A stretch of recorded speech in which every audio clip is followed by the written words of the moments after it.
Welcome back दोस्तों, मैं अंकित विश्वकर्मा एक बार फिर से आप सभी का आपके अपने YouTube channel DV online university में स्वागत करता हूं। दोस्तों जैसे कि आप सब देख रहे हैं कि हम लोग जो पढ़ रहे हैं यहाँ पे यूपी पुलिस कांस्टेबल 2024 का जो अभी फरवरी में एग्जाम होना है दोस्तों, उसी की प्रिपरेशन हम लोग कर रहे हैं। दोस्तों आपको बता दूं कि ये जो बुक है हमारे यहाँ पे, ये हमारे खान सर की बुक है और इस बुक में दोस्तों जो प्रीवियस कुछ वर्षों में जो यूपी पुलिस ने एग्जाम करवाए हैं उन सारे एग्जामों का यहाँ पे पेपर वाइज पेपर यहाँ पे दिया गया है। दोस्तों उन्हीं पेपरों में से एक पेपर दोस्तों आज हम जो पढ़ रहे हैं 28 जनवरी 2019 के फर्स्ट शिफ्ट का पेपर पढ़ रहे हैं। दोस्तों यूपी पुलिस में टोटल 150 क्वेश्चन पूछे जाते हैं। इन 150 क्वेश्चनों में 75 क्वेश्चन पूछे जाते हैं मैथ और रीजनिंग मिला करके और 75 question GK GS plus Hindi मिला करके पूछे जाते हैं।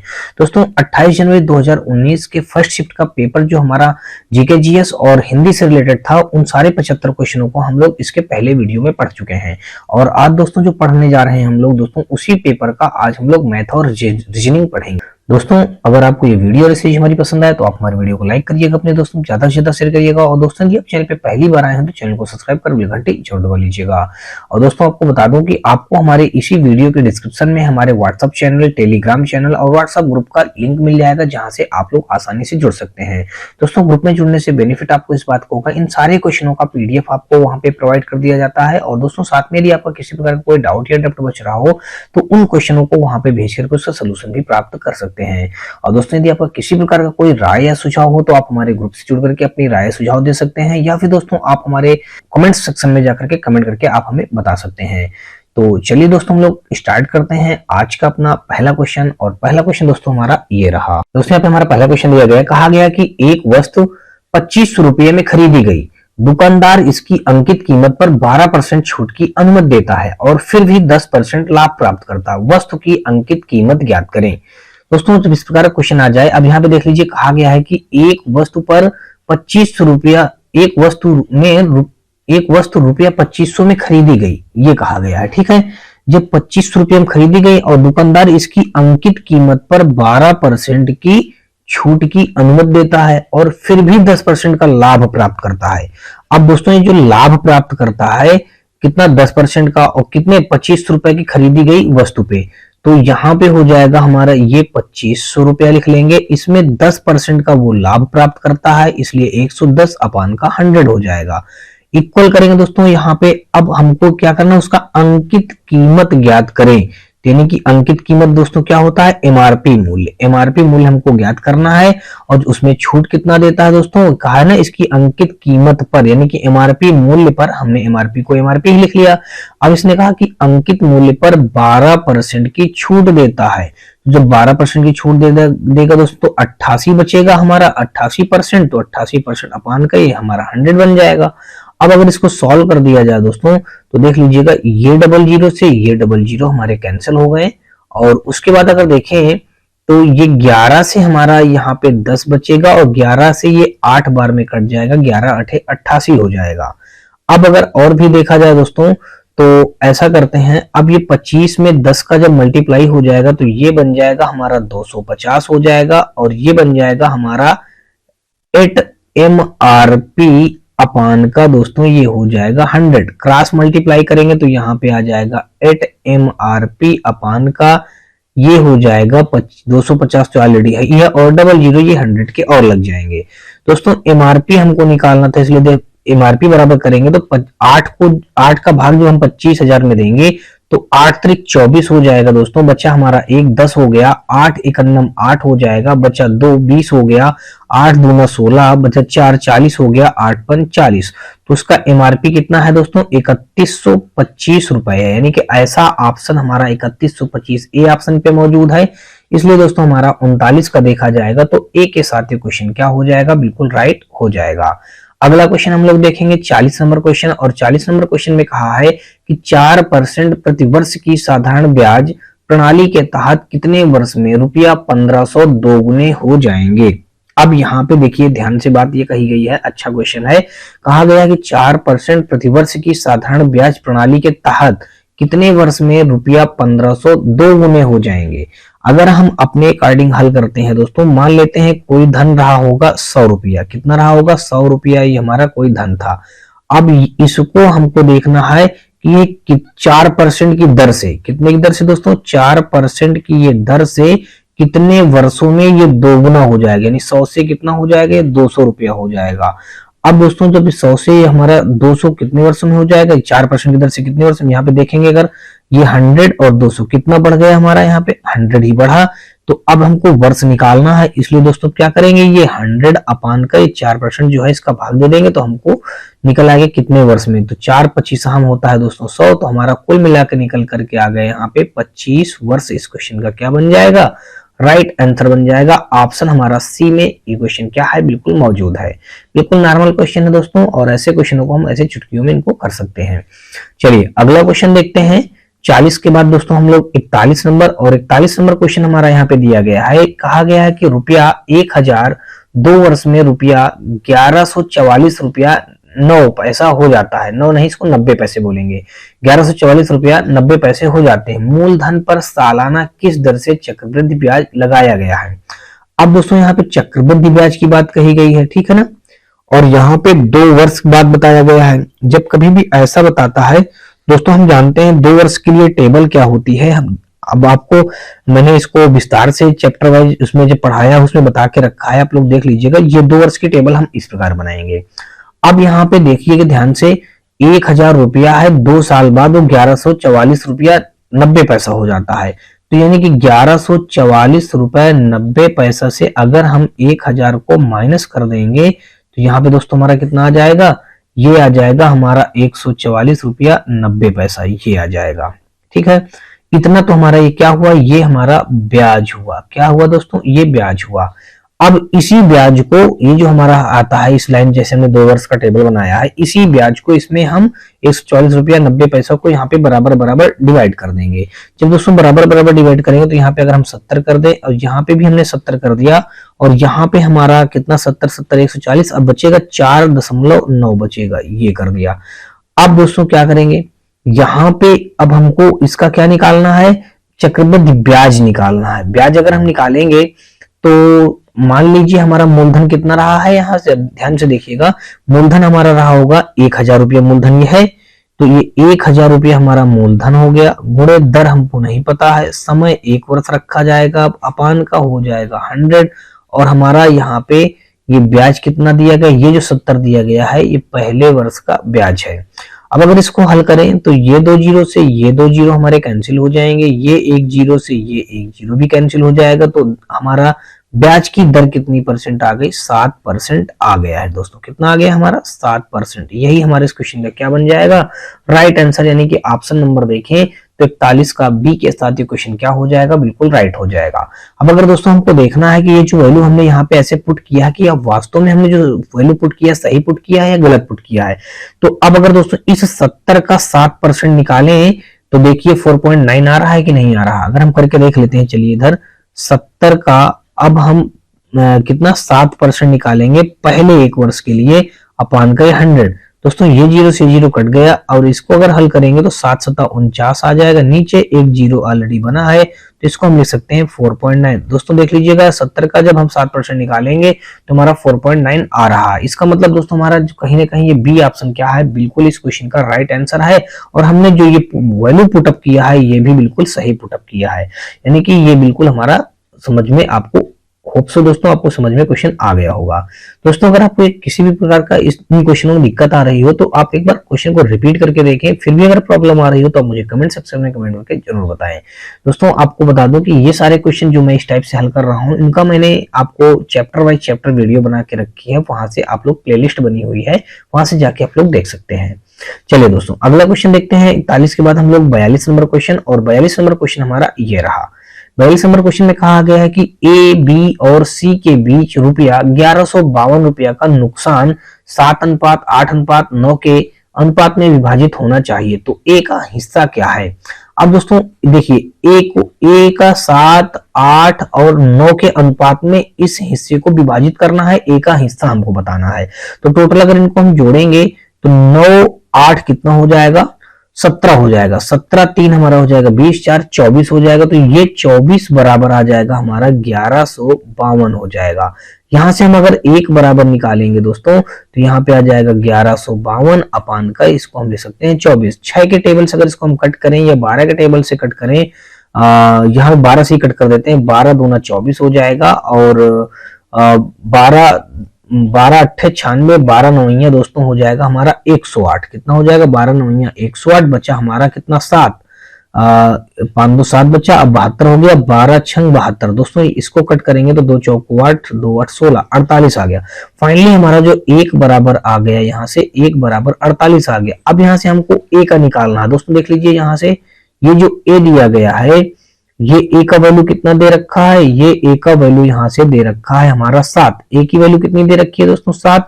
तो यहाँ पे हम जब ए का वैल्यू निकालेंगे तो ये ए बराबर यहाँ पे हम कर देंगे 48 में 7 का मल्टीप्लाई, तो ये आ जाएगा 7 × 56 की 6 हासिल लग गया दोस्तों। 5 7 चौक 28, 28 5 कितना हो जाएगा हमारा 28 5 28, तो 5 दोस्तों हो जाएगा 33, 28 5 दोस्तों 33 ही होगा ना। तो यहाँ पे 336 आ गया। 336 हमारा ऑप्शन ए पे मौजूद है, इसलिए दोस्तों हमारा इस क्वेश्चन का 42 का ए के साथ ही क्वेश्चन क्या हो जाएगा? बिल्कुल राइट हो जाएगा। आगे देखेंगे 42 के बाद दोस्तों 43 नंबर क्वेश्चन, और 43 नंबर क्वेश्चन हमारा ये दिया गया है और यहाँ पे कहा गया है कि ए बी तथा सी ने रुपया 50,000 रुपए का कारोबार प्रारंभ किया। 3 लोगों ने मिलकर के 50,000 रुपए से कोई बिजनेस स्टार्ट करते हैं। बी ने सी की तुलना में 6,000 रुपया अधिक दिए तथा ए ने बी की तुलना में रुपया 2,000 अधिक दिए। यदि कुल लाभ 10,000 का था तो लाभ में ए का हिस्सा कितना होगा? लाभ में ए का हिस्सा पूछा है। अब यहां से दोस्तों क्वेश्चन समझिएगा, कहा है कि बी जो होगा, बी ने सी की तुलना में 6,000 रुपया अधिक दिया तथा ए ने बी की तुलना में 2,000 रुपया अधिक दिया। तो अगर यहां से हम मान लेते हैं, माना सी का कुछ रुपया मान लेते हैं, माना सी कितना लगाता है? x रुपया व्यापार में निवेश करता है, ठीक है। सी जो है x रुपया बाजार में निवेश करता है। अब 3 व्यक्तियों की बात की गई है, एक है ए, दूसरा है बी, तीसरा है दोस्तों सी। अब ये 3 व्यक्ति हैं। अब इसमें देखिए, यहां से पढ़िएगा, कहा गया है कि बी जो है, बी अब x कितना रुपया निवेश करता है? ये सी हमारा कितना रुपया निवेश किया है? सी हमारा x रुपया निवेश किया है, ठीक है। अब कहा गया कि बी जो है, बी ने सी की तुलना में 6,000 रुपया अधिक निवेश किया। तो 6,000 अधिक निवेश किया तो यानी x प्लस ये 6,000 हो जाएगा। बी जो है सी से 6,000 रुपया अधिक, तो सी का ऑलरेडी x है, अब प्लस 6,000 सी से अधिक हो जाएगा, तो ये कर दिया। अब आगे देखेंगे, ए ने बी की तुलना में 2,000 रुपया अधिक। अब जो ये ए है वो बी से 2,000 रुपया अधिक, तो बी कितना है? बी हमारा x प्लस 6,000 है, और यहाँ पे दोस्तों 2,000 रुपया हमने इसको और कर दिया, ये हो गया, ठीक है।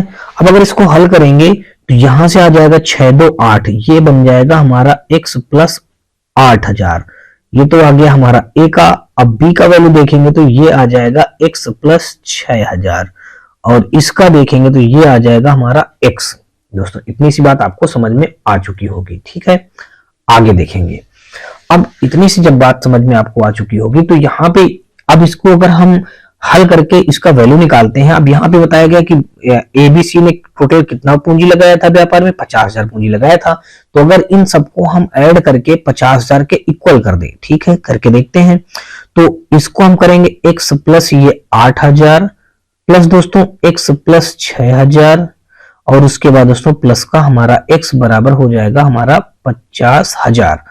अब अगर इसको हल करेंगे दोस्तों तो ये हो जाएगा 8 6 14, यानी कि ये बन जाएगा हमारा 3x प्लस का 14,000।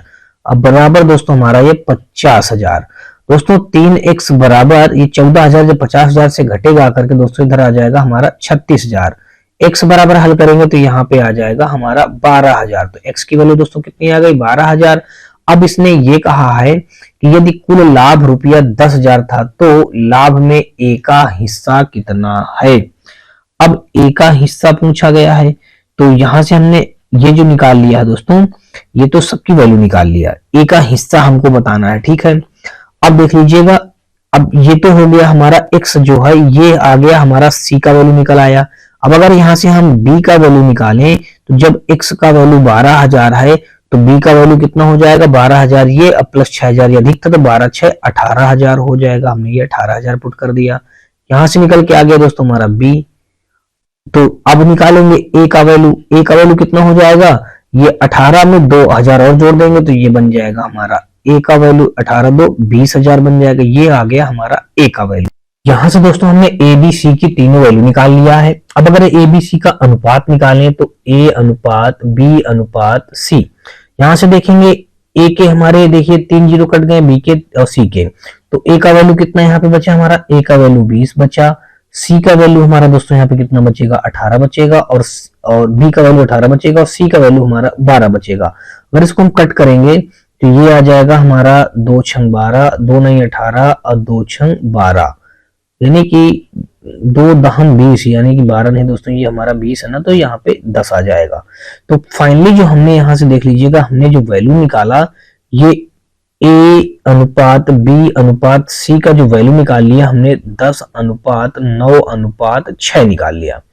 अच्छा, इतनी सी बात हो गई। अब दोस्तों हम क्या करेंगे, ए बी सी का अनुपात हमने निकाल लिया। अब इसके बाद हम ऐसा करेंगे, कहा गया है कि यदि कुल लाभ 10,000 रुपया है तो ए का हिस्सा हमको ज्ञात करना है।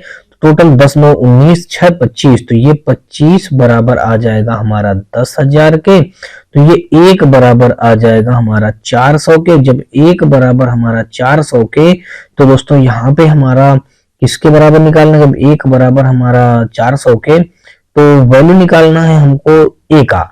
तो जब ए का निकालेंगे, ए का वैल्यू हमारा 10 है, तो यहां से ए बराबर आ जाएगा, ये आ जाएगा 4000 बन जाएगा। कितना बन जाएगा दोस्तों, ए का वैल्यू 4000।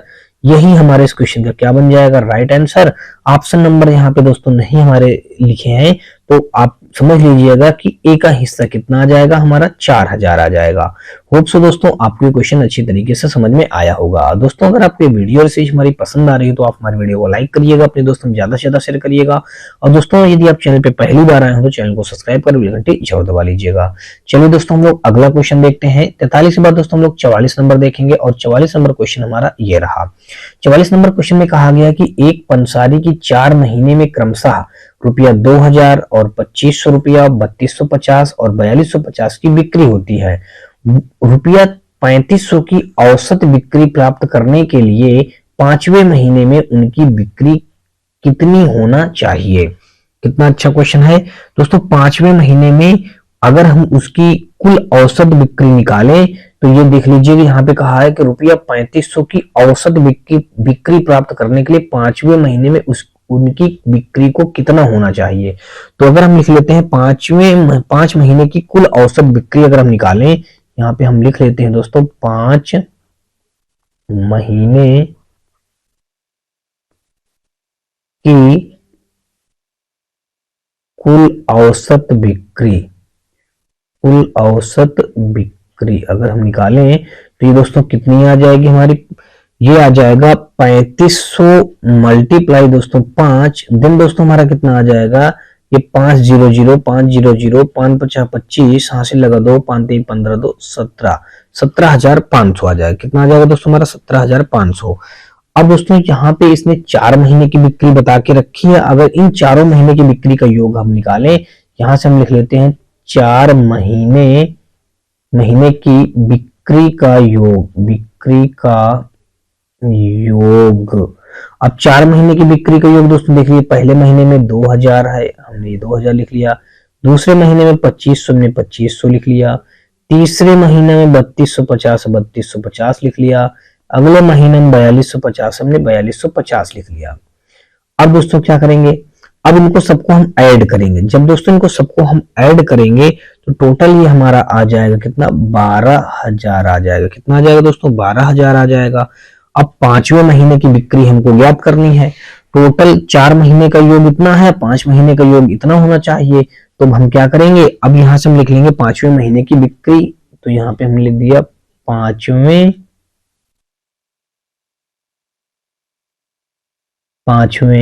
महीने की बिक्री। 5वें महीने की बिक्री अगर हम निकालें तो ये आ जाएगा दोस्तों हमारा 17,500 माइनस का 12,000। घटाएंगे दोस्तों तो यहाँ पे आ जाएगा हमारा दोस्तों टोटल 5500 आ जाएगा। कितना आ जाएगा दोस्तों? 5500 हमारे इस क्वेश्चन का क्या बन जाएगा? Right answer. तो ऑप्शन नंबर हमारा डी के साथ ये क्वेश्चन क्या हो जाएगा? बिल्कुल राइट हो जाएगा। चलिए अगला क्वेश्चन देखते हैं हम लोग 44 दोस्तों 45 नंबर, और 45 नंबर क्वेश्चन हमारा दिया गया है कि बी और सी एक काम को 40 दिन में पूरा कर सकते हैं, जबकि ए, बी और सी वह काम 20 दिनों में पूरा कर सकते हैं। ए अकेले वह काम कितने दिनों में पूरा करेगा या पूरा कर सकता है? कहा गया कि बी और सी किसी काम को 40 दिन में, तो बी और सी किसी काम को ये 40 दिन में कर सकते हैं, ठीक है।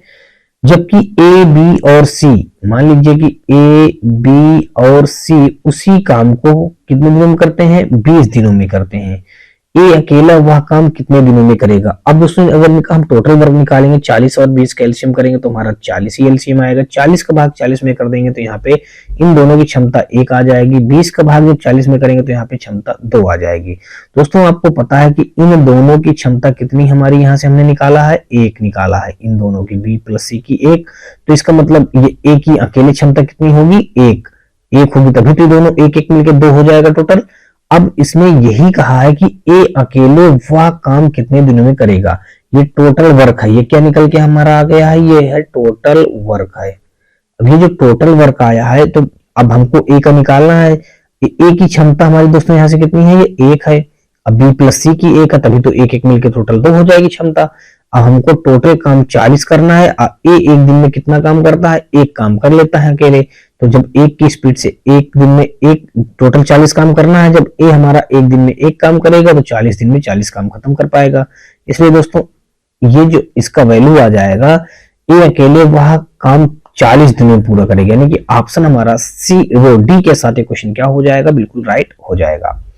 अगला देखेंगे 45 के बाद दोस्तों 46 नंबर क्वेश्चन, और 46 नंबर क्वेश्चन हमारा यहाँ पे दिया है दोस्तों। यहाँ पे हमारा जो 46 नंबर क्वेश्चन दिया गया है, इसमें कहा गया है कि ए बी से आधा कुशल है, जो सी से तिगुना कुशल है, वे तीनों मिलकर एक काम कितने दिनों में पूरा कर सकेंगे यदि बी अकेले यह काम 6 दिनों में पूरा कर सकता है। दोस्तों यहाँ पे सबसे पहले आप लोग इनकी इफिशियंसी यानी क्षमता निकाल लीजिएगा। ए हो गया, ये बी हो गया और ये सी हो गया।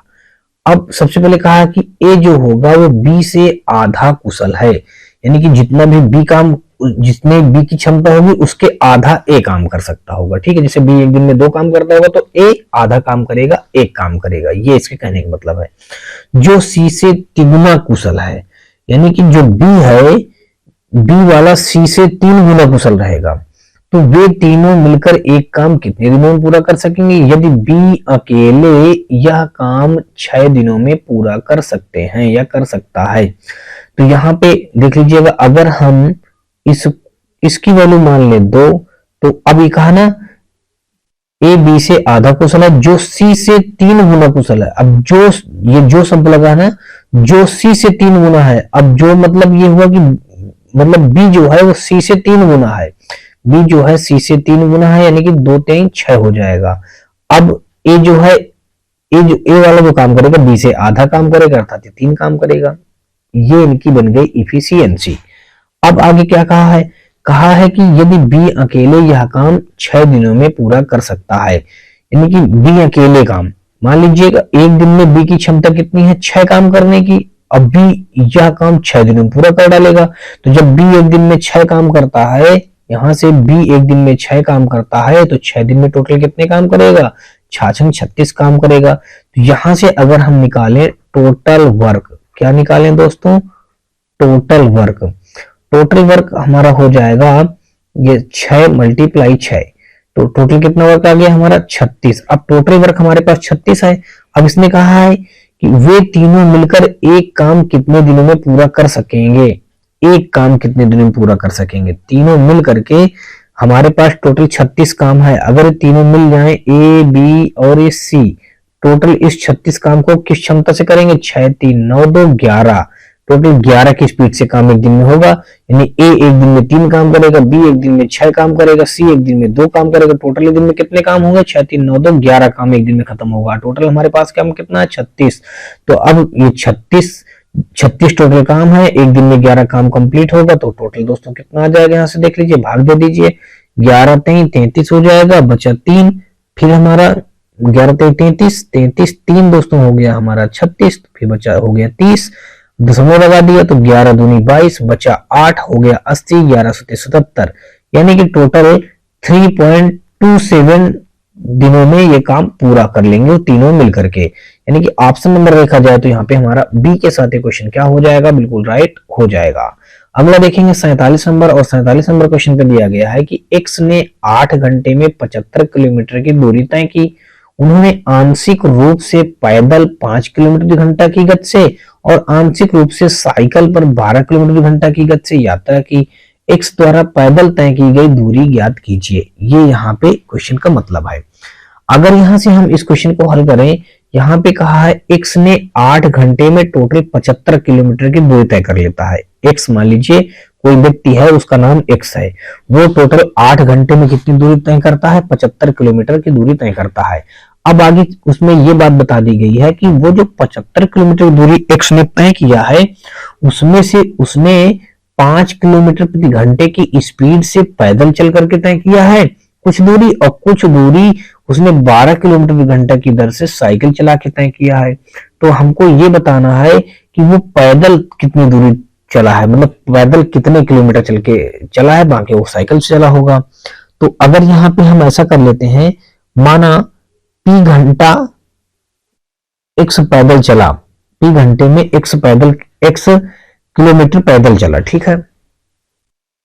मतलब यहां पे हमने ये कर लिया कि हमने यहाँ पे हल करते हैं इस क्वेश्चन को दोस्तों।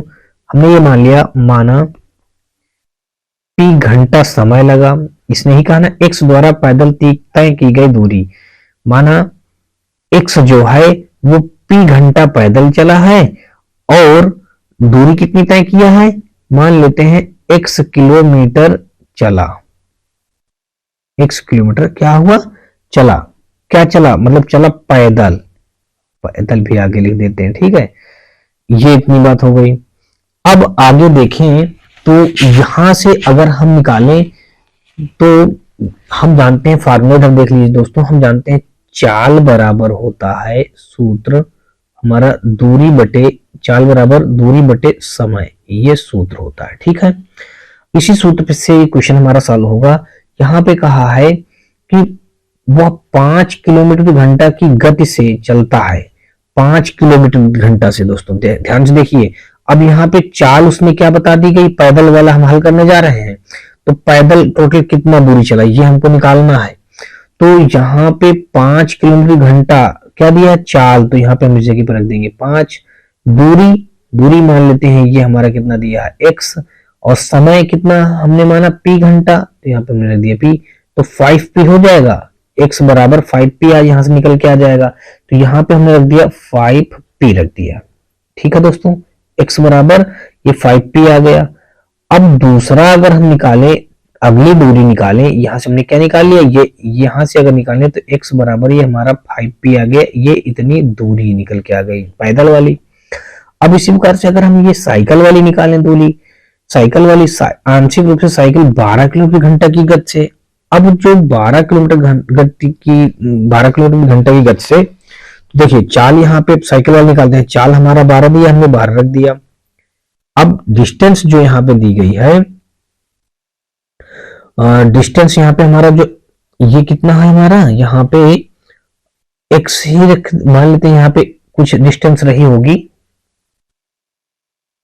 तो यहाँ पे अगर हम डिस्टेंस देखें कुछ डिस्टेंस रही होगी, और यहाँ पे दूरी हमको यही टोटल दूरी निकालनी है।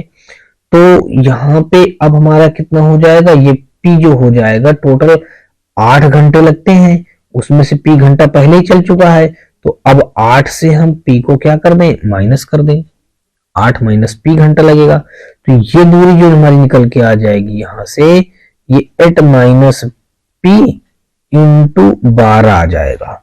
तो इसकी जगह हम क्या रख सकते हैं दोस्तों, 8 माइनस p इंटू 12, और टोटल डिस्टेंस हमने कितनी तय की है, टोटल 75 किलोमीटर। भाई ये हमारी पैदल वाली है, ये साइकिल वाली है, टोटल हमारी कितनी दूरी हमने तय की है, 75 किलोमीटर तय किया, ये रख दिया। भाई ये दूरी पहले वाली ये दूरी थी, ये दूरी, दोनों दूरी जोड़ करके टोटल दूरी हमें 75, तो हमने इसको इक्वल कर दिया। अगर इसको हल किया जाए तो 5p प्लस का 12 अट्ठे 96 आ जाएगा, माइनस का 12 पी आ जाएगा, देन हमारा 75 आ जाएगा। अब दोस्तों 12 पी यहाँ पे 5 पी घट जाएगा तो माइनस का 7 पी आ जाएगा। अब यहाँ पे हमारा ये जो 96 है इधर दोस्तों आएगा तो माइनस का 96 हो जाएगा, अब प्लस के इधर 75 तो दिया ही है। -7p से दोस्तों हम जब -7p रख देंगे, -96 से जब 75 घटाएंगे तो 6 से 5 घटाएंगे दोस्तों यहाँ पे 1 आ जाएगा, 9 से 7 घटा देंगे तो हमारा 2 आ जाएगा, वो भी माइनस का, ये माइनस कट गया तो p बराबर आ गया हमारा 7 21। p बराबर कितना आ गया हमारा 21, यानी कि हमने क्या निकाला था, ये p क्या माना था, p घंटा माना था ना। तो हम अब पैदल वाला देख लीजिए दोस्तों, ये था p घंटा, यहां से देख लीजिए ये p घंटा हमने मान के रखा है। तो अब यहां से क्या होगा हमारा, अब इसने ही कहा x द्वारा पैदल तय की गई दूरी, तो अब हमारा यहाँ पे दूरी बराबर हम जानते हैं फार्मूला चाल गुणे समय होता है, चाल गुणे समय ये फार्मूला होता है। तो दूरी, अब दूरी ही हमको ज्ञात करनी है, चाल हमको पता है, चाल इसकी कितनी है दोस्तों 5 किलोमीटर, तो हमने चाल रख दिया 5 किलोमीटर। समय में कितना निकाल लिया 3 घंटा, 3 रख दिया, तो यहाँ पे कितना आ जाएगा 15। तो यानी कि ये 15 किलोमीटर पैदल चलेगा, ये 15 किलोमीटर आगे लिख देते हैं, ठीक है। तो यहाँ पे इस क्वेश्चन का राइट आंसर आ जाएगा दोस्तों, पैदल कितना चला है वो 15 किलोमीटर चला है, यानी कि ऑप्शन नंबर देखा जाए तो यहाँ पे हमारा कौन सा राइट हो जाएगा, यहाँ पे हमारा डी के साथ क्वेश्चन क्या हो जाएगा, बिल्कुल राइट हो जाएगा। होप सो दोस्तों आपको क्वेश्चन समझ में आया होगा। अगर फिर भी दोस्तों अगर आपको दिक्कत आ रही है, एक बार क्वेश्चन को रिपीट करके देखें, आपको जरूर समझ में आ जाएगा। और फिर भी दोस्तों यदि प्रॉब्लम बनी रहे तो आप मुझे कमेंट सेक्शन में कमेंट करके जरूर सजेशन दें। चलिए अगला देखते हैं 47 बार दोस्तों हम लोग 48 नंबर क्वेश्चन, और 48 नंबर क्वेश्चन हमारा दिया गया है, कहा गया है कि 10 सेंटीमीटर त्रिज्या वाला एक गोला पिघलाया जाता है और 10 सेंटीमीटर ऊंचाई वाला शंकु बनाया जाता है, शंकु का व्यास ज्ञात करें। अब यहाँ पे शंकु का हमको व्यास ज्ञात करना है। यहाँ पे अगर इसने दो बात कही है, 10 सेंटीमीटर त्रिज्या वाला एक गोला पिघलाया जाता है और 10 सेंटीमीटर ऊंचाई वाला एक शंकु बनाया जाता है, शंकु का व्यास ज्ञात करें। तो अगर हम माना गोले की हम त्रिज्या मान लेते हैं कुछ भी, यहाँ पे अगर हम लिखें गोले की त्रिज्या, गोले की त्रिज्या हमने कह लिया R1 मान लिया, और इसी प्रकार अब यहाँ पे R1 मान लिया, अब यहाँ पे शंकु की त्रिज्या कह दें हम, आगे शंकु भी कहा ना, तो शंकु की त्रिज्या हम मान लेते हैं दोस्तों R2 मान लेते हैं, इसको R2 मान लेते हैं। अब आगे देखें तो यहाँ पे इसने बताया 10 सेंटीमीटर त्रिज्या वाला एक गोला, तो यानी कि R1 का मान कितना बता दिया गया 10 सेंटीमीटर पिघलाया जाता, और 10 सेंटीमीटर ऊंचाई वाला शंकु, यानी कि अब शंकु की ऊंचाई कितनी बताई गई है, यहाँ पे 10 ही सेंटीमीटर बताई गई है, ये हमने इतना हमको पता हो गया। तो कह रहा शंकु का व्यास ज्ञात करें। अब हम जानते हैं फार्मूला दोस्तों, यहाँ पे गोले का आयतन बराबर, यहाँ पे हम लिखे दे रहे हैं दोस्तों, गोले का आयतन बराबर, गोले का आयतन बराबर, यहाँ पे हम आगे हमारा शंकु का आयतन, शंकु का यहाँ पे आयतन, ये हो गया दोस्तों, ठीक है। अब यहाँ पे गोले का आयतन आप लोग जानते होंगे दोस्तों, फार्मूला क्या होता है 4/3 पाई R क्यूब, ये होता है। अब गोला है, यहाँ पे हमने गोले की त्रिज्या R1 मान रखी थी, इसलिए हमने R1 रख दिया। अब कह रहा है शंकु का आयतन, अब शंकु का आयतन दोस्तों हम जानते हैं फार्मूला क्या होता है 1/3 पाई R स्क्वायर H, ये होता है। अब हमने शंकु की त्रिज्या कितनी मान रखी R2, तो इसलिए हमने इसको R2 कह दिया। अब अगर देखा जाए ध्यान से तो ये पाई से ये पाई कैंसिल हो गया, ये 3 से ये 3 कैंसिल हो जाएगा, और यहाँ पे हमारा ये जो फाइनली बन जाएगा दोस्तों देख लीजिएगा, ये बन जाएगा यहाँ पे R1 का क्यूब, और यहाँ पे 4R1 का क्यूब बराबर, और यहाँ पे हमारा ये H का मान कितना है दोस्तों 10, तो यहाँ पे आ जाएगा 10 R2 का स्क्वायर, ये इतना हो जाएगा दोस्तों, ठीक है। अब आगे अगर हम देखें तो दोस्तों यहाँ पे हाँ R1 की वैल्यू भी 10 यहाँ पे दे रखी है, तो इस जगह पे हम R1 की वैल्यू को भी 10 पुट कर देते हैं। आगे देख लीजिएगा यहाँ पे हो जाएगा 4R1 R1 की वैल्यू हम जानते हैं 10 दिया गया, तो 10 का क्यूब हो जाएगा, बराबर यहाँ पे 10R2 स्क्वायर। तो ये एक 10 से एक 10 यहाँ पे कैंसिल हो जाएगा, यहाँ पे 10 दहम 100 हो जाएगा, ये 100 मल्टीप्लाई 4 हो जाएगा, देन हमारा ये R2 का स्क्वायर, ये बन जाएगा हमारा दोस्तों 400, देन हमारा R2 का स्क्वायर, तो R2 बराबर आ जाएगा, ये हमारा 20 आ जाएगा। कितना आ गया दोस्तों 20। निकालना क्या है, शंकु का व्यास ज्ञात करें। अब दोस्तों ये तो हमने R2 हमने क्या मान रखा था, शंकु की त्रिज्या मान रखी थी, ये तो शंकु की त्रिज्या आ गई है, हमको व्यास निकालना है। तो व्यास हम जानते हैं क्या होता है, शंकु का व्यास त्रिज्या का 2 गुना होता है, इसलिए 20 गुणे 2 अर्थात हमारा दोस्तों कितना हो जाएगा 40। तो 40 सेंटीमीटर हमारा शंकु का व्यास आ जाएगा। यही हमारे इस क्वेश्चन का क्या बन जाएगा, राइट आंसर। यानी कि ऑप्शन नंबर देखें तो 48 का सी के साथ ये क्वेश्चन क्या होगा, बिल्कुल राइट हो जाएगा। आगे देखेंगे 48 के बाद दोस्तों हम लोग यहाँ पे 49 नंबर क्वेश्चन, और 49 नंबर क्वेश्चन हमारा ये दिया गया है। 49 नंबर क्वेश्चन पे कहा गया है कि एक सेट में 3 से शुरू होने वाले लगातार 5 पूर्णांक होते हैं। यदि सेट में से सबसे बड़ा पूर्णांक हटा दिया जाए तो उस सेट के औसत में कितने प्रतिशत की कमी होती है।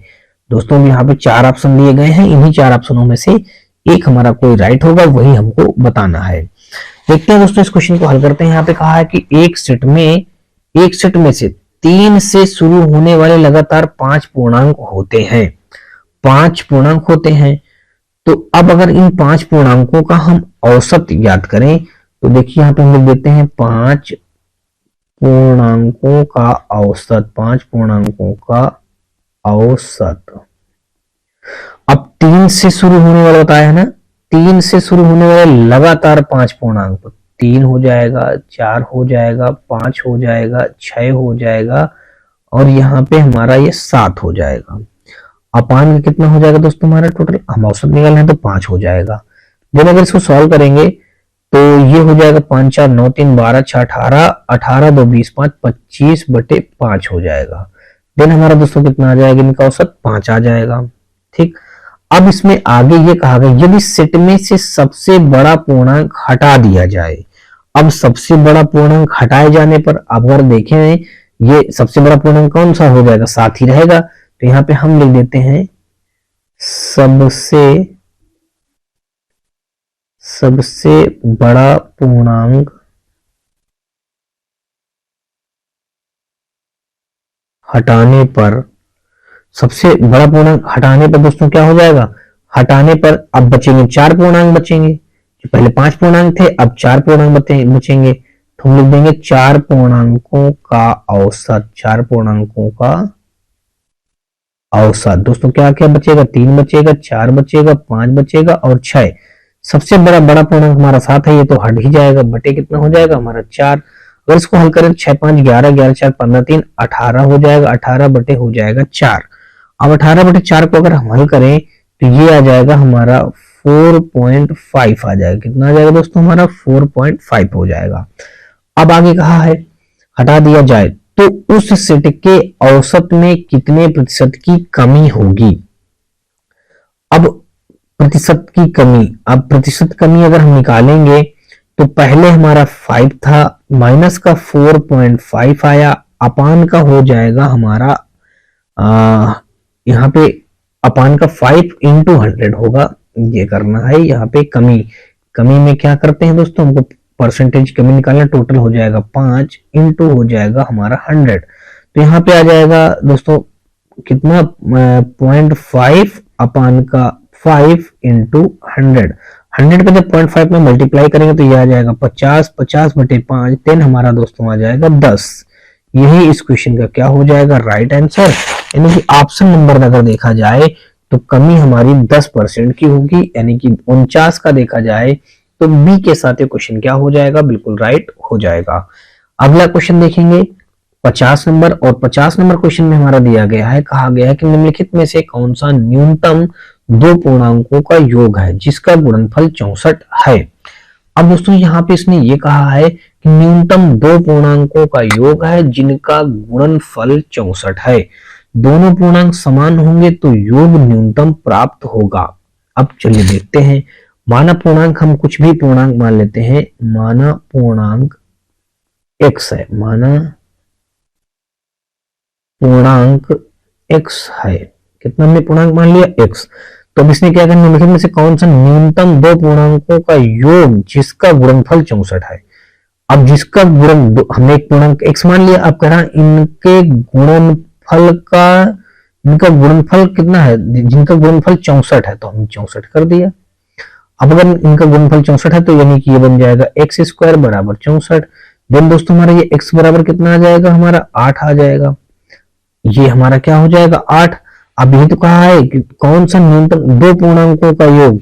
जब एक पूर्णांक हमारा यहाँ पे x था तो पूर्णांक हमने x माना था, दोनों पूर्णांक x और x हो जाएंगे, x और x इनका योग कर देंगे तो यानी 8 धन 8 हो जाएगा। देन हमारा 16 बन जाएगा, यानी कि ऑप्शन नंबर हमारा डी के साथ ये क्वेश्चन क्या बन जाएगा, बिल्कुल राइट हो जाएगा।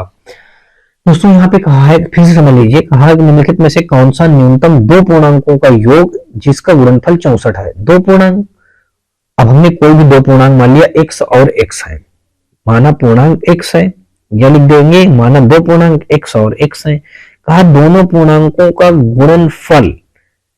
अब यहाँ पे दोनों पूर्णांकों का गुणनफल, यानी कि दोनों को हमने x और x माना, दोनों गुणनफल हमने x गुणे x बराबर 64, तो x स्क्वायर बराबर 64, x बराबर 8। अब दोनों पूर्णांक हमारे x और x थे तो इसलिए 8 और 8 कितना हो जाएगा हमारा 16।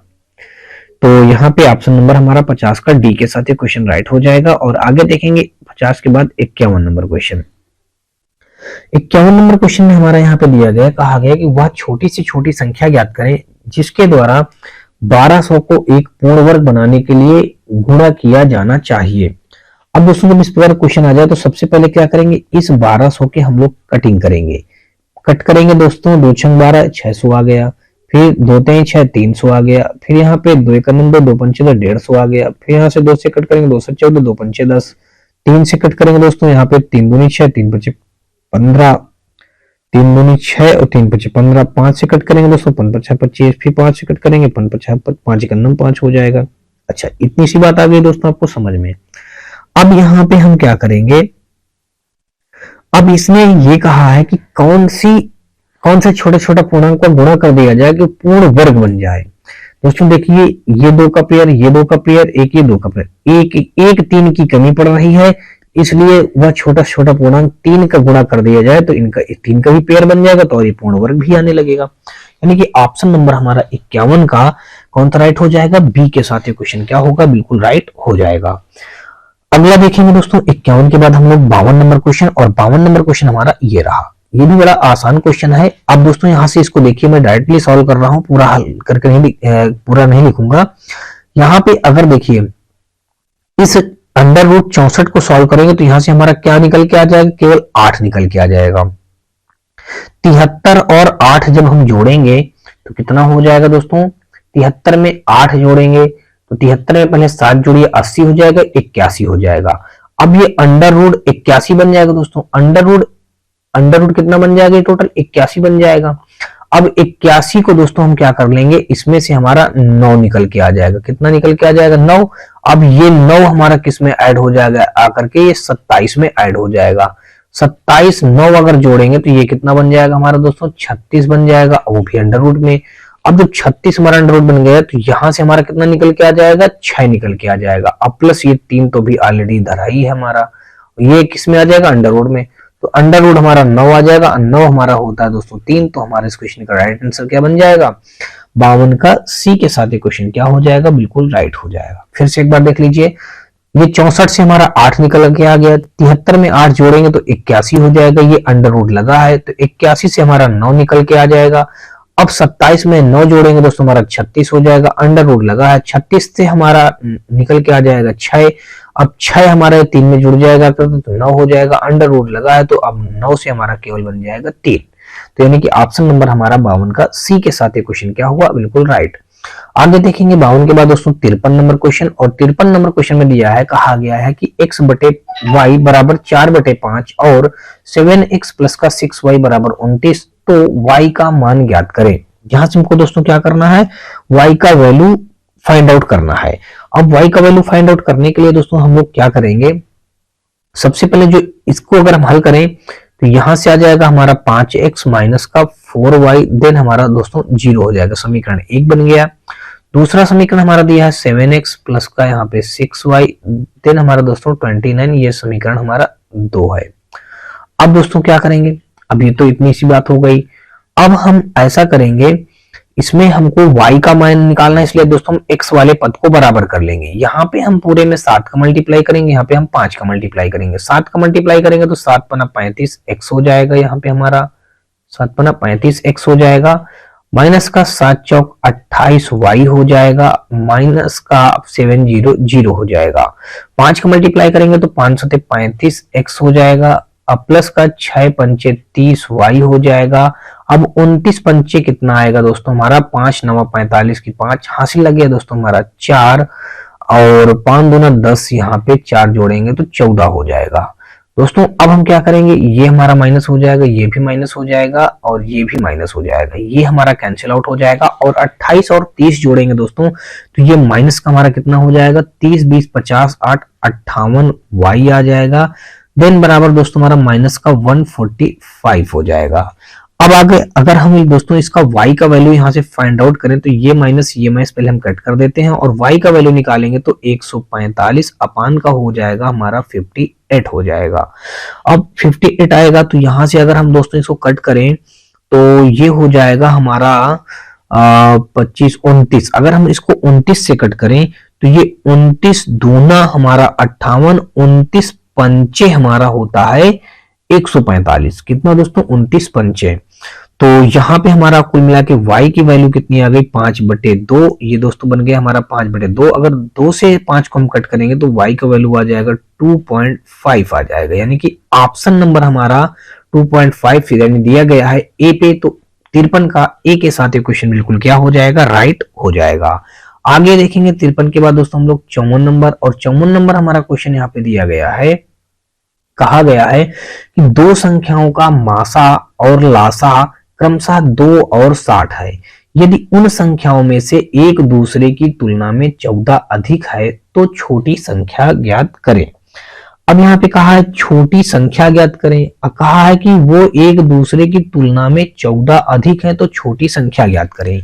कितना आसान सा क्वेश्चन है। चलिए हम देखते हैं, इस क्वेश्चन को हल करते हैं। 54 नंबर में हम माना छोटी संख्या पहले कुछ एक मान लेते हैं। माना दोस्तों यहाँ पे हमने छोटी संख्या कुछ भी आप मान लीजिए, माना हमने x।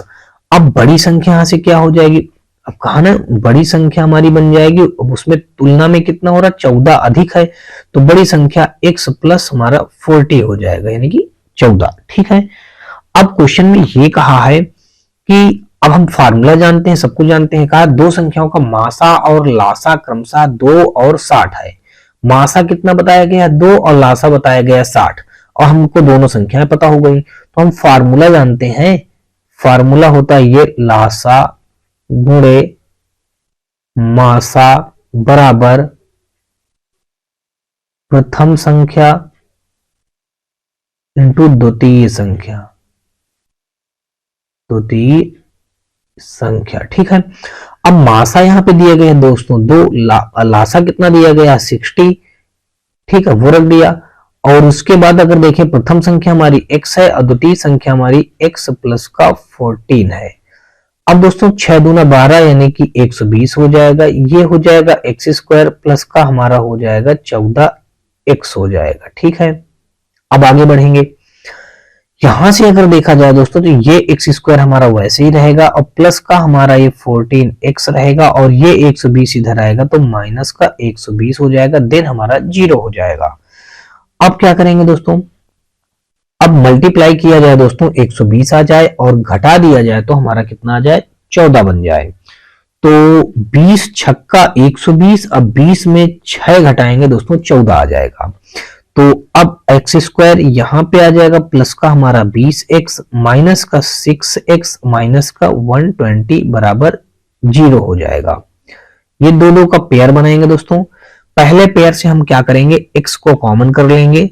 यहां पे आ जाएगा हमारा x प्लस का 20 आ जाएगा, और यहां पे माइनस का हमारा आ जाएगा 6 common, x minus minus plus हो जाएगा, 6 दूना 12 यानी 20 आ जाएगा।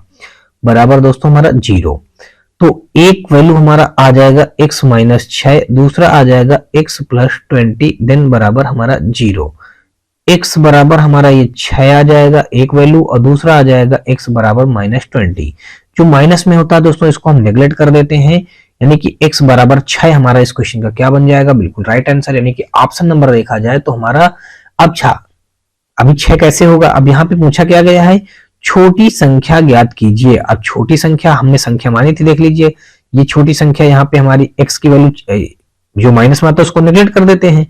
अब x का मान 6 आया है तो यहाँ पे x का मान रख देंगे 6, ये हो जाएगा। बड़ी संख्या 14 6 ये 20 बन जाएगी।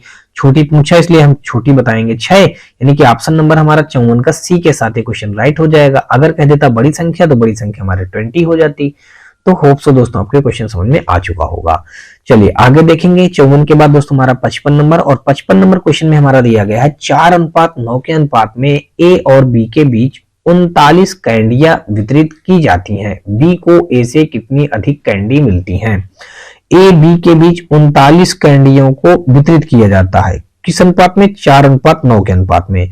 तो दोस्तों टोटल हमारा हो गया ए और बी, तो 9 4 13 हो गया। 13 बराबर दोस्तों हमारा 39 हो जाएगा, और 1 बराबर हमारा हो जाएगा 3 के। जब 1 बराबर हमारा 3 के हो गया, अब यहाँ पे बी को ए से कितनी कैंडियां मिली। अब दोस्तों यहाँ पे अनुपात क्या दे रखा था, ये ए और ये बी। ए का अनुपात यहाँ से दे रखा था, ए का 4 और बी का हमारा 9, ये अनुपात दे रखा था। हमने निकाल लिया है, ए का वैल्यू 3 निकाल लिया है, तो इसका मतलब ये हम ए का वैल्यू कितना हो जाएगा, 4 गुणे 3, दिन हमारा दोस्तों 12 हो जाएगा। अगर बी का वैल्यू निकालें तो 4 गुणे नहीं, यहाँ पे 9 है ना बी का वैल्यू, 9 गुणे कितना हो जाएगा, ये 3 हो जाएगा, तो 9 3 27 हो जाएगा। अब कह रहा बी को ए से कितनी कैंडी अधिक मिली, तो ये बी को ए से कितनी अधिक कैंडियां मिली दोस्तों। अब 27 से 12 अगर कम करेंगे तो कितनी हो जाएंगी, 15 हो जाएंगी। तो 15 कैंडियां अधिक मिली, यानी कि बी को ए से 15 कैंडियां अधिक मिली, 15 कैंडियां अधिक मिली। ठीक है दोस्तों, यानी कि ऑप्शन नंबर हमारा यहाँ पे 55 का बी के साथ ये क्वेश्चन क्या हो जाएगा, बिल्कुल राइट हो जाएगा। अगला देखेंगे 55 के बाद दोस्तों हम लोग 56 नंबर पे आ जाएंगे, और 56 नंबर क्वेश्चन हमारा यहाँ पे ये दिया गया है। 56 नंबर क्वेश्चन में दिया गया है कि 10% और 30% के दो लगातार चिन्हित करने के बाद 20% की छूट पर एक वस्तु रुपया 2288 में बेची गई। वस्तु का लागत मूल्य ज्ञात करें। वस्तु का लागत मूल्य ज्ञात करना है। तो अब दोस्तों यहाँ पे अगर हम मान लेते हैं लागत मूल्य x रहा होगा, ठीक है, लागत मूल्य कितना मान लेते हैं, x रहा होगा। यहाँ पे हम लिख देते हैं लागत मूल्य बराबर 100 रुपया, ठीक है। अब यहाँ पे इसने कहा है कि 10% और 30% के दो लगातार चिन्हित करने के बाद 20% की छूट पर एक वस्तु 2288 में बेची गई। तो यहां पे देख लीजिए, पहले हमने लागत मूल्य कितना माना, 100 रुपया। अब इसमें 10% और 30% तो दो लगातार 10%, तो दोस्तों 10% हो जाएगा हमारा 110 अपान का 100। फिर 30% तो ये हो जाएगा हमारा 130 बटे ये हो जाएगा 100।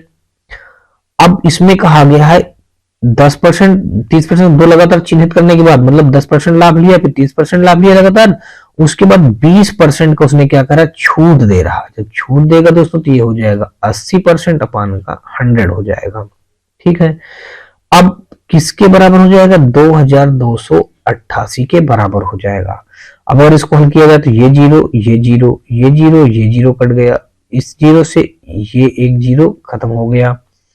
अब अगर देखा जाए तो अब इसको और अगर हम हल करना चाहें तो इसको हल कर देते हैं दोस्तों 11 के टेबल से, इसको हम कट कर देते हैं। 11 दूना 22, 11 0 0, 11 8 88। अब यहां पे देखें तो 13 से कट कर देते हैं, 13 51 13, 7 बचा, 13 6 78 हो गया। 8 से कट कर देते हैं तो 8 दूना 16। फाइनली जो हमारा यहां से देख लीजिएगा x अपान का ये 100 और एक जीरो ये बचा, यानी कि टोटल यहाँ से हमारा 1000 बचा और इधर हमारा टोटल कितना बचा, केवल 2 बचा। तो ये x की वैल्यू जो आ जाएगी हमारी 2000 आ जाएगी ये वैल्यू। यानी कि ऑप्शन नंबर देखें तो लागत मूल्य हमारा 2000 रुपया रहा होगा। यानी कि ऑप्शन नंबर यहाँ पे 56 का डी के साथ ही क्वेश्चन बिल्कुल क्या हो जाएगा, बिल्कुल राइट हो जाएगा। 56 के बाद दोस्तों हम लोग 57 नंबर क्वेश्चन देखेंगे और 57 नंबर क्वेश्चन हमारा ये रहा। 57 नंबर क्वेश्चन में कहा है कि कपड़े का एक टुकड़ा रुपया 600 में खरीदा गया, सिलाई शुल्क के रूप में 40 रुपया देने के बाद ये 12.5% का लाभ पाने के लिए इसे किस कीमत पर बेचा जाना चाहिए। अब दोस्तों देख लीजिएगा, सीपी यानी कि एक 600 रुपये का कपड़ा खरीदा गया, उसमें सिलाई भी दी गई 40 रुपये, टोटल हमारा क्रय कितना हो गया 600 प्लस का 40, ये हमारा क्या हो गया टोटल दोस्तों सीपी हो गया। तो यानी कि क्रय मूल्य हो गया, तो यानी टोटल क्रय मूल्य हमारा हो गया 640 रुपया हो गया। अब इस 640 में ये हमारा सूट बन के तैयार हो गया, इसमें 12.5% का लाभ कमाने के लिए हमको इसको कितने में बेचना पड़ेगा, ये बात हमको बताना है। बेचना पड़ेगा यानी कि हमको सेलिंग प्राइस ज्ञात करना है और 640 रुपया का हमारा सूट तैयार हुआ है, इसमें हमको कितना लाभ लेना है 12.5%। तो ये हो जाएगा 112.5 अपान का ये 100, ये पॉइंट हटा दिया, एक जीरो और बढ़ा दिया। दोस्तों ये जीरो से हमारा ये जीरो कैंसिल हो जाएगा। अब अगर 64 का इसमें हम मल्टीप्लाई कर दें यानी कि 12-25 में, तो ये अगर हम 12-25 से मल्टीप्लाई कर देते हैं, अगर इसको और हम कट कर देते हैं, पहले देख लीजिएगा ये 64 हमारा या मल्टीप्लाई 11-25 अपान का यहाँ पे 100। यहाँ पे अगर हम इसको हल करें तो 25 चौको 100 4 आ गया, फिर यहाँ पे हमारा 25 चौको 100 12 और 25 पंचे 125, यानी कि फाइनली जो हमारा 4 से अगर इसको हम कट करेंगे तो 4 एकन्नम 4 4 छन 24, कुल मिलाकर के ये यहाँ पे आया 16 मल्टीप्लाई 45।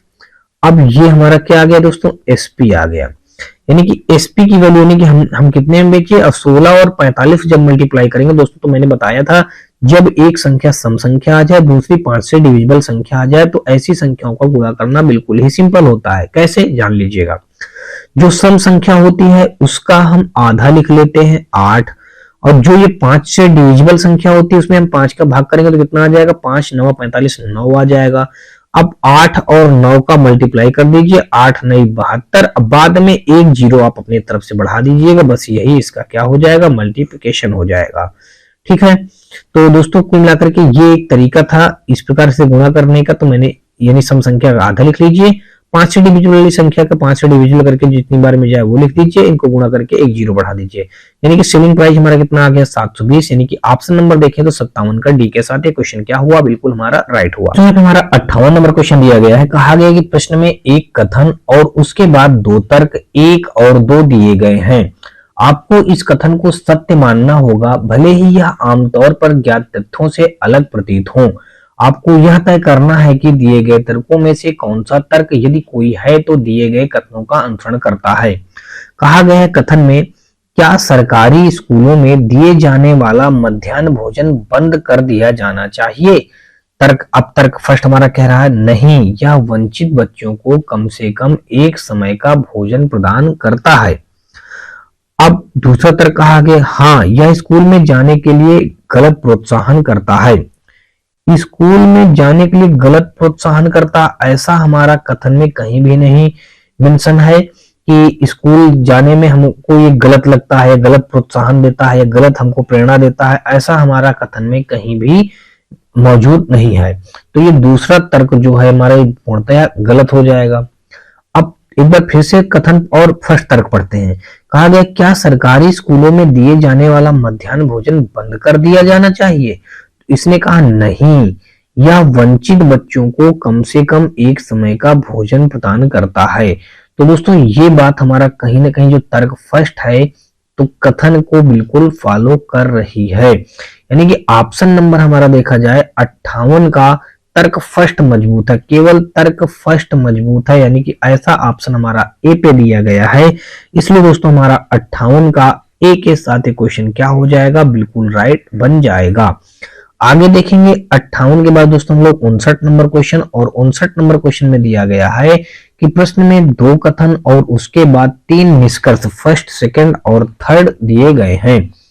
आपको इस कथन को सत्य मानना होगा, भले ही यह आमतौर पर ज्ञात तथ्यों से अलग प्रतीत हो।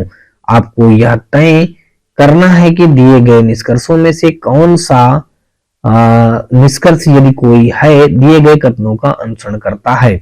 दोस्तों यहाँ पे देख लीजिए कि निष्कर्ष केवल 2 ही लिखे गए हैं, बल्कि प्रश्न में हमारे 3 निष्कर्ष, फर्स्ट निष्कर्ष, सेकंड निष्कर्ष, थर्ड निष्कर्ष की बात कही गई है। लेकिन निष्कर्ष यहाँ पे हमारा 1 निष्कर्ष और ये केवल 2 निष्कर्ष, यानी केवल 2 ही निष्कर्ष दिए गए हैं। तो कहीं ना कहीं ये थोड़ा सा क्वेश्चन में एक निष्कर्ष कहीं से गड़बड़ है, कोई पूरा क्वेश्चन नहीं है। फिर भी चलिए देखते हैं। इसमें कहा है कथन फर्स्ट में, कक्षा में सभी छात्र तीव्र बुद्धि के हैं, एक्स तीव्र बुद्धि का नहीं है। अब इसने पहले कथन में कहा है कक्षा में सभी छात्र तीव्र बुद्धि के हैं, ठीक है। दूसरे कथन में कहा है एक्स तीव्र बुद्धि का नहीं है। अब निष्कर्ष कह रहा है एक्स को कड़ी मेहनत करनी चाहिए। दूसरा निष्कर्ष कह रहा है एक्स उस कक्षा का छात्र नहीं है। तो यहां पे कह रहा है एक्स को कड़ी मेहनत करनी चाहिए। अब दोस्तों यहाँ पे कड़ी मेहनत करने के लिए ना तो कथन फर्स्ट में कहा गया है, ना ही कथन सेकंड में कहा गया है। तो ये बात तो बिल्कुल हमारा निष्कर्ष सेकंड जो है यहाँ पे बिल्कुल गलत हो जाएगा। फर्स्ट निष्कर्ष दिया ही नहीं है, उसकी बात ही नहीं करते हैं। अब आगे देखते हैं निष्कर्ष थर्ड, एक्स उस कक्षा का छात्र नहीं है। अब इसने कहा कक्षा में सभी छात्र तीव्र बुद्धि के हैं, एक्स तीव्र बुद्धि का नहीं है। अब दोस्तों कक्षा में जितने भी व्यक्ति हैं वो सब तीव्र बुद्धि के होंगे, इसने ये बात कही है। लेकिन अब ये तो नहीं, नाम तो किसी के लिए नहीं गए कि उसमें एक्स है कि नहीं है। अब दूसरे कथन में कह रहा है एक्स तीव्र बुद्धि का नहीं है। हो सकता है एक्स उस कक्षा में ना सम्मिलित हो, मतलब एक्स उसमें हो ही ना। तो इसलिए कहीं ना कहीं थर्ड निष्कर्ष कह रहा एक्स उस कक्षा का छात्र नहीं है। हाँ, एक्स जो है इस कक्षा का छात्र बिल्कुल नहीं होगा, तभी तो बुद्धिमान नहीं है। अगर इसमें नहीं तो कहा गया तो सभी छात्र बुद्धिमान है। तो यानी कि ये निष्कर्ष जो है हमारा थर्ड बिल्कुल इसमें परफेक्ट हो रहा है। केवल निष्कर्ष थर्ड अनुसरण करता है, यानी कि ऑप्शन नंबर देखा जाए तो 59 का हमारा सी के साथ इक्वेशन क्या हो जाएगा, राइट बन जाएगा। आगे देखेंगे 59 के बाद दोस्तों 60 नंबर क्वेश्चन, और 60 नंबर क्वेश्चन में कहा गया है कि निम्नलिखित शब्दों में से किस शब्द के अक्षर वर्णमाला क्रमानुसार नहीं है। अक्षर वर्णमाला क्रमानुसार नहीं है। दोस्तों देख लेते हैं। सबसे पहले देख लीजिएगा क्रमानुसार नहीं है। सबसे पहले ए आता है, ए लगा दिया गया। फिर ए के बाद दोस्तों फिर क्या आता है, बी आता है, बी ये लगा है, और एक बी ये लगा है। अब इन बी में देख लीजिएगा आगे वाला लेटर बी के बाद दोस्तों एल आता है, नहीं एल नहीं आता है। और यहां पे देखा जाए तो अच्छा एक चीज, ये तो बात हो ही गई है। चलिए एक दूसरी तरीके से अगर इसको समझें, ब्लैंक। अब दोस्तों देख लीजिएगा सबसे पहले बीच में ये ए आ गया है ना, ये ए दिया है, तो कहीं ना कहीं बी का कोड 2 होता है, ए का 1 होता है, तो कहीं ना कहीं इस ए को पहले होना चाहिए, बाद में बी को होना चाहिए। तो ये अभी हमारा गलत हो गया। अब यहाँ पे देख लीजिए ए का कोड 1 होता है, एल का कोड 12 होता है, ओ का कोड 15 होता है, वाई का कोड 25 होता है। कहीं ना कहीं आगे बढ़ते ही क्रम में है, तो ये तो हमारा क्रम से लगा है। इसने कहा क्या है कि वर्णमाला क्रमानुसार नहीं है। जो वर्णमाला क्रम के अनुसार ना लगा हो हमको वो बात बतानी है, ठीक है। अभी देखिए यहाँ पे यही नहीं मिला। बी हमारा 2 पे होता है, एल 12 पे होता है, ए 1 पे होता है, एन हमारा 14 पे होता है, के हमारा 11 पे होता है। यही डिफरेंट है। ई का देख लेते, ई हमारा 5, एम हमारा 13, पी 16, टी 20 और वाई हमारा 25। ये भी हमारा सिविल से ही लगा है।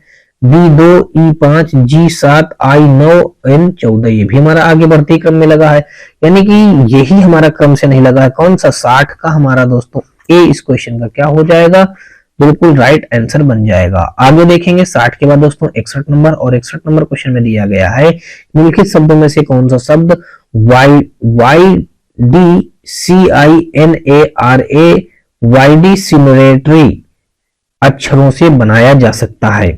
अच्छा देख लीजिए दोस्तों, सबसे पहले यहाँ पे डी आया, यहाँ पे डी आया हमने कट कर दिया, आई आया, आई को हमने कट कर दिया, फिर सी आया, सी को हमने ये कट कर दिया, फिर टी आया, हमने टी को ये कट कर दिया, ओ आया, ओ को हमने ये कट कर दिया, एन आया, एन को हमने ये कट कर दिया, ए आया, ए को दोस्तों हमने ये कट कर दिया, आर आया, आर को दोस्तों हमने ये कट कर दिया, वाई आया, वाई हमने ये कट कर दिया।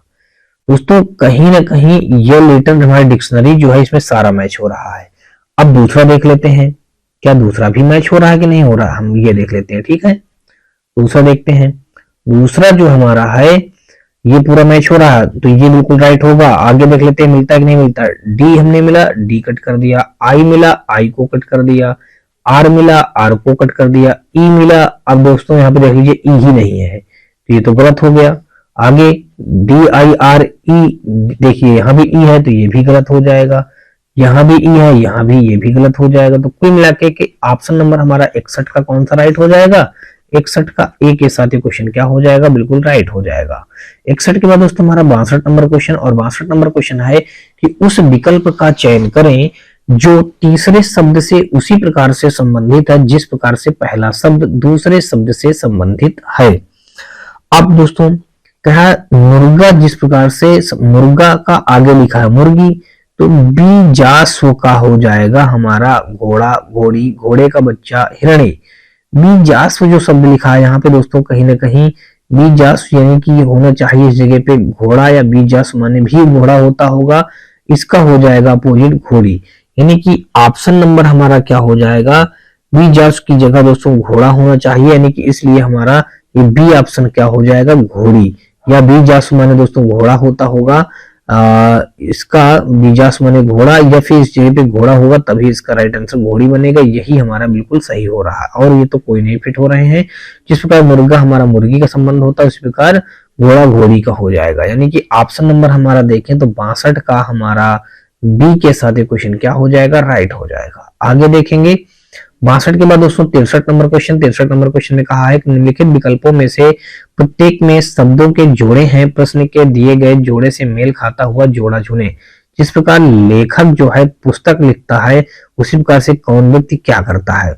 उसी प्रकार दोस्तों कुम्हार जो है बर्तन बनाता है, क्या होता है, कुम्हार बर्तन बनाता है। यानी कि 63 का हमारा सी के साथ ये क्वेश्चन क्या बन जाएगा, बिल्कुल राइट हो जाएगा। आगे देखेंगे 64 नंबर, और 64 नंबर क्वेश्चन में कहा है कि उस विकल्प का चयन करें जो तीसरे पद से उसी प्रकार से संबंधित है जिस प्रकार पहला पद दूसरे पद से संबंधित है। कहा जिस प्रकार ये और ये आपस में मैच खा रहे हैं तो इसी के आगे ये क्या आएगा। दोस्तों देख लीजिएगा, ये ए और फिर ये बी और फिर ये हमारा एन और ये ओ। ए का 1 होता है, बी का 2 होता है, एन का 14 होता है, ओ का 15 होता है। तो यहां से अगर हम देखें तो ए के बाद सीधा 13 जोड़ा गया। इस देखिए यहां से यहां तक में कितने का डिफरेंट है, 13 का डिफरेंट है, और यहां से भी यहां तक में कितने का डिफरेंट है, 13 का ही डिफरेंट है। तो के, अब दोस्तों देखिए के और ये एल, के का 11 होता है, एल का 12 होता है। ठीक, अब यहां में आगे हम क्या लिखेंगे, 11 में जब हम 13 जोड़ेंगे, कितना जोड़ेंगे दोस्तों, 11 में जब हम 13 जोड़ेंगे तो कितना हो जाएगा हमारा, 13 14 10 24, 24 आ जाएगा हमारा x। 12 में जब हम 13 जोड़ेंगे तो यहाँ पे आ जाएगा y, यानी कि 25 आ जाएगा। तो x y हमारे इस क्वेश्चन का क्या बन जाएगा, राइट आंसर बन जाएगा। यानी कि 64 का हमारा डी के साथ ये क्वेश्चन क्या हो जाएगा, बिल्कुल राइट हो जाएगा। आगे देखेंगे, यानी कि हमारे कौन सा बना, 64 का हमारा डी ऑप्शन राइट हुआ। आगे देखेंगे 65 नंबर, और 65 नंबर क्वेश्चन में कहा है कि उस विकल्प का चयन करें जो तीसरे शब्द से उसी प्रकार से संबंधित है जिस प्रकार से पहला शब्द दूसरे शब्द से संबंधित है। म्यूजिक को हम SZWLE लिखते हैं तो कैनोई को क्या लिखेंगे, ये बात हमको बताना है। अब देखेंगे म्यूजिक, तो देखिए M, ध्यान से यहां पे मैं लिख दे रहा हूं MUSIC।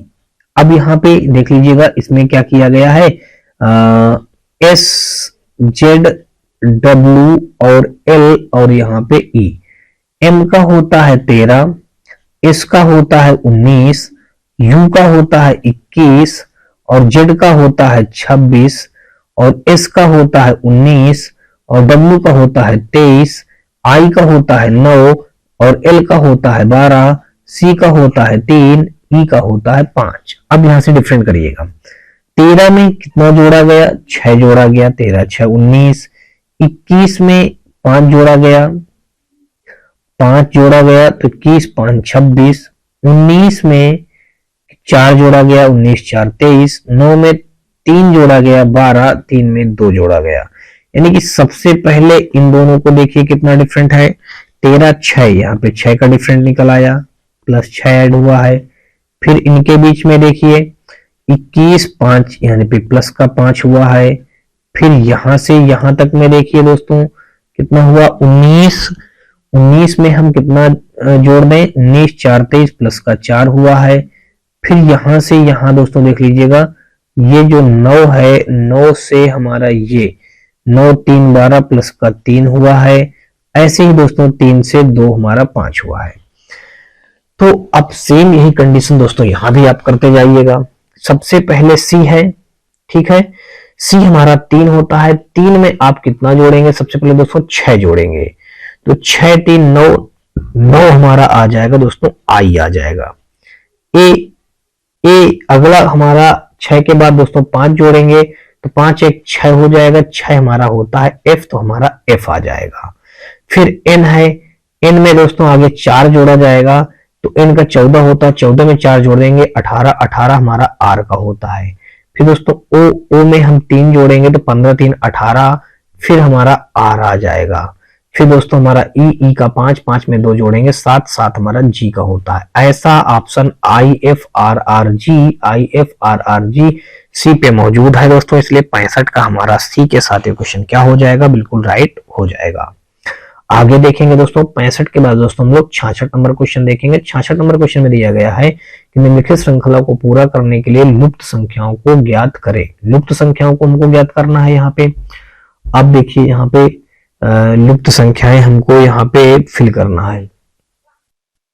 तो 9 में अगर हम कितना जोड़ दें, यहाँ पे 7 जोड़ दें, तो 9 7 हो जाएगा 16, और 16 में हम 8 जोड़ दें अगली बार, 24 हो जाएगा। 24 में अगली बार हम कितना जोड़ दें, तो 24 6 3 9, 9 जोड़ दें। अब अगली बार हम 10 जोड़ देंगे, 33 10 हमारा हो जाएगा, इस जगह पे 43 हो जाएगा। समझिए दोस्तों 9 है, 16 है, 24 है, 33 है, इस जगह पे डॉट डॉट है, और फिर 54 है, और फिर डॉट डॉट है। पहले यहां से यहां तक जोड़ने में कितना जोड़ा गया, 7 जोड़ा गया। फिर यहां से जोड़ने में कितना जोड़ा गया, 8 जोड़ा गया। फिर यहां से जोड़ने में 9 जोड़ा गया। फिर यहां से अब हम इस बार कितना जोड़ देंगे, 10 जोड़ देंगे, तो 33 10 कितना आ जाएगा, 43, पहला आंसर मिल गया। अब यहां से हम 11 जोड़ देंगे, तभी हमारा 54 मिल गया। अब 54 में दोस्तों इस बार हम 12 जोड़ देंगे, 56 10 66 आ जाएगा। तो 43 और 66 हमारा कहाँ है, दिया गया सी पे, तो सी ऑप्शन हमारा क्या हो जाएगा दोस्तों, बिल्कुल राइट हो जाएगा। आगे देखेंगे हम लोग दोस्तों यहाँ पे 67 नंबर क्वेश्चन। 67 नंबर क्वेश्चन में कहा श्रृंखला में लुप्त संख्या x और y ज्ञात करें और y बटे x का मान ज्ञात करें। अब दोस्तों देख लीजिएगा यहाँ पे 10 10 20 ऐसे करके दे रखा है, तो ये पहले वाले 10 को इसने 10 लिख दिया, पहले वाले 10 को 10 लिख दिया। फिर ये 10 में 1 का मल्टीप्लाई किया, तो 10 1 9 10, अगला 10 आ गया। फिर ये 10 में इसने क्या किया, और फिर ये 10 में 2 का मल्टीप्लाई कर देगा, तो 20 आ जाएगा। अब इस 20 में 3 का मल्टीप्लाई कर देंगे, तो 60 आ जाएगा। तो यहाँ पे हमारा कितना आ जाना चाहिए दोस्तों, ये 60 आ जाना चाहिए इस जगह पे। अब अगला दोस्तों ये 60 में हम 4 का मल्टीप्लाई कर देंगे, तो 240 देखिए मिल रहा है हमारा, बिल्कुल सही है। अब 240 में हम 5 का मल्टीप्लाई कर देंगे, तो यहाँ पे आ जाएगा 1200 आ जाएगा, 1200 देखिए मैच हो रहा है। अब 1200 में दोस्तों हम 6 का मल्टीप्लाई कर देंगे, तो यहाँ पे आ जाएगा 7200 आ जाएगा। अब ये आ गया, अब यहाँ पे ये तो हमारा आ गया, ये x का वैल्यू आ गया, ये हमारा y का वैल्यू आ गया। क्वेश्चन में हमको y बटे x पूछा था, तो ये y बटे x हमने लिख दिया। y का वैल्यू है 7200, x का वैल्यू है हमारा 60। ये 0 से 0 कट गया, 6 का 9 6 6 दूनी 12, 120, यानी कि y बटे x का वैल्यू कितना आ गया हमारा, 120 आ गया। ये हमारा ऑप्शन नंबर हमारा बी पे दिया गया, इसलिए 267 का हमारा बी के साथ ये क्वेश्चन क्या होगा, बिल्कुल राइट हो जाएगा। 67 के बाद दोस्तों अगर हम 68 नंबर देखें तो 68 नंबर क्वेश्चन हमारा ये दिया गया है। 68 नंबर क्वेश्चन में कहा है कि संख्याओं की जोड़ी ज्ञात करें जो इस पैटर्न में उपयुक्त होगी। अब दोस्तों यहाँ पे देख लीजिएगा, 7 दिया है, 11 दिया है, 8 दिया है, 12 दिया है, 9 दिया है, 13 दिया है, 10 दिया है, 10 13 के बाद 10, 10 के बाद दोस्तों 14 दिया, फिर क्वेश्चन मार्क दिया है। दोस्तों देख लीजिए, 7 1 8 हो जाएगा, 8 1 9 हो जाएगा, 9 1 10, 10 1 11 हो जाएगा। पहला लेटर हमको यहाँ से 11 मिल गया, एक अभी क्वेश्चन मार्क और लगा है, ठीक है। आगे देखेंगे, 11 1 12 हो जाएगा, 12 1 13 हो जाएगा, 13 1 14, 14 1 यहाँ से आ जाएगा हमारा 15 आ जाएगा। तो 11 और 15 यानी कि ऑप्शन नंबर हमारा यहाँ पे 68 का ए के साथ ये क्वेश्चन क्या हो जाएगा, 11 और यहाँ पे 15 ये क्वेश्चन बनेगा बिल्कुल राइट। 68 का हमारा ए के साथ ये क्वेश्चन क्या हो जाएगा, बिल्कुल राइट हो जाएगा।